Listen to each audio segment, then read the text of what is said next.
Franchement, quand j'entends des personnes me dire que l'alimentation ne sert à rien pour la glande thyroïde, je reste sans voix parce que c'est complètement faux et je vais vous expliquer pourquoi.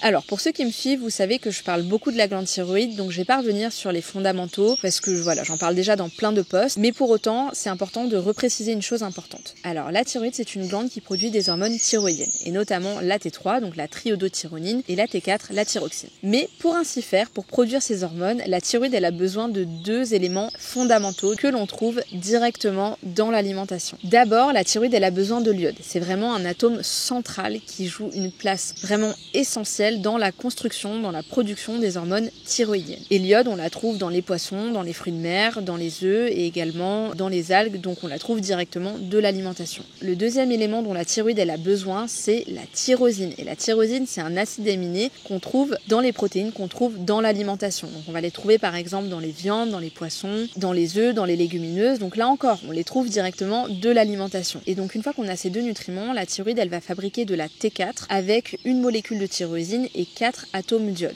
Donc T4 pour 4 atomes d'iode. Et idem pour la T3, elle va fabriquer de la T3 avec une molécule de tyrosine et cette fois-ci 3 atomes d'iode. Mais ce n'est pas tout. En gros, la thyroïde, elle produit plus de T4, qui est une forme inactive, que de T3, qui est une forme active. Donc ce que la thyroïde, elle a besoin de faire pour se retrouver avec beaucoup de T3 active, c'est d'enlever un atome d'iode pour transformer, convertir la T4 en T3. Donc en gros, on enlève un atome, bim, on se retrouve avec 3 atomes au lieu de 4. Et c'est cette conversion qui va encore une fois dépendre des nutriments, des micronutriments, et notamment par exemple du sélénium qui va être important pour convertir la T4 en T3, qu'on va trouver dans les noix du Brésil. En dehors du sélénium, on a d'autres micronutriments qui sont importants comme le fer, le zinc, et par exemple, si on se retrouve avec très peu d'apport de fer, et bien dans ce cas, la thyroïde, elle ne peut pas utiliser l'iode correctement. Si on se retrouve avec une carence en zinc, et bien la thyroïde, elle va avoir du mal à convertir la T4 en T3. Donc non, les hormones thyroïdiennes ne se fabriquent pas par magie, elles dépendent de ce que vous apportez à votre corps via l'alimentation. Et c'est ça, prendre soin de sa santé, c'est de revenir à l'essentiel.